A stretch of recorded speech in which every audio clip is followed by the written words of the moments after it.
नमस्कार, मैं बीना कुमारी। आज चर्चा करेंगे जजों के बोल इतने बिगड़ैल क्यों, जिसे हम और आप माय लॉर्ड कहकर संबोधित करते हैं। वो जज समाज के लिए नफरत भरी बोल क्यों बोलते हैं। सबसे ज्यादा प्रजातांत्रिक देश में सबसे ज्यादा भरोसा न्याय व्यवस्था पर ही किया जाता है। आखिर इतनी ताकत ये कहाँ से लाते हैं जो नफरत भरी बोल बोलते हैं। आखिर जनता जाए तो जाए कहाँ। विवादों से पुराना नाता रखने वाले जस्टिस शेखर कुमार यादव पर माननीय सर्वोच्च न्यायालय ने स्वतः संज्ञान लेते हुए जांच का आदेश दिया है। विपक्षी सांसद महाभियोग की तैयारी कर रहे हैं। बीएचपी विश्व हिंदू परिषद की सभा में शेखर कुमार यादव द्वारा दिया गया भाषण हेट स्पीच की श्रेणी में तो आता ही है। उनके अंदर की छिपे हुए वीएचपी और आरएसएस कार्यकर्ता को भी उजागर करता है। संविधान की रक्षा करने वाले किस तरह संविधान के भक्षक बन रहे हैं, उसी विषय पर आज आपके सामने कुछ सवाल रखने की प्रयास करती हूँ। पहला, विश्व हिंदू परिषद की सभा का आयोजन इलाहाबाद उच्च न्यायालय के सभागार में करने का इजाजत क्यों दिया गया। क्या न्यायालय प्रशासन या बार काउंसिलिंग किसी दूसरे धर्म के कट्टरवादी संगठनों को भी इस परिसर में सभा आयोजन करने देंगे। दूसरा सवाल, जज के खिलाफ महाभियोग विपक्ष क्यों ला रहा है। जज साहब ने तो हमारे संविधान की धर्मनिरपेक्षता पर प्रहार किया है, तो संविधान की रक्षा करने की जिम्मेदारी सरकार की नहीं है। महाभियोग का प्रस्ताव अगर सत्ता पक्ष लाता है तो क्या जजों में यह संदेश नहीं जाता कि देश का राजा संविधान से खिलवाड़ बर्दाश्त नहीं कर सकता है। सत्ता पक्ष द्वारा महाभियोग नहीं लाना क्या राजा की इस जज के वक्तव्य के प्रति मौन सहमति समझा जाए।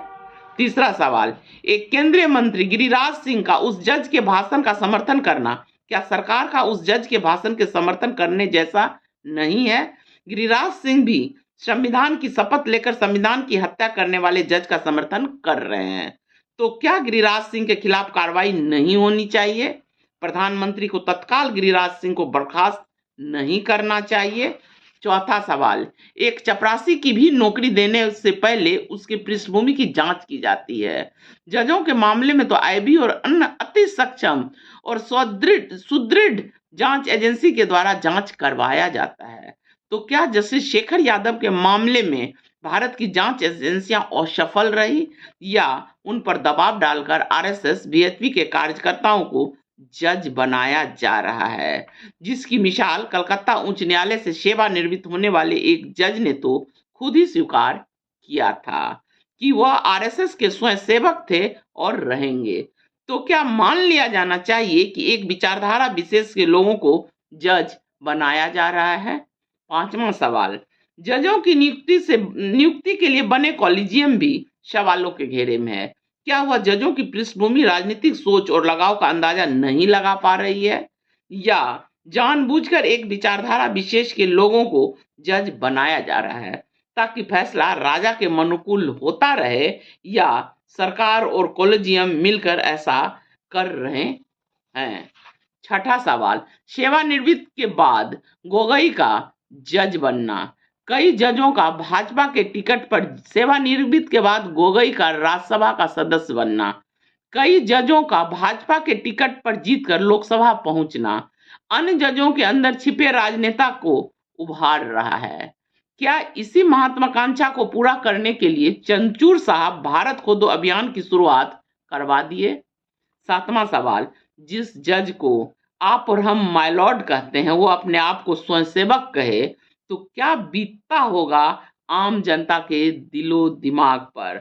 आठवां सवाल, एक धर्म विशेष के खिलाफ टिप्पणी करने वाले पर कोई कार्रवाई नहीं होना बल्कि उसे पुरस्कृत किया जाना भी इस तरह के बयानों को बढ़ावा दे रहा है।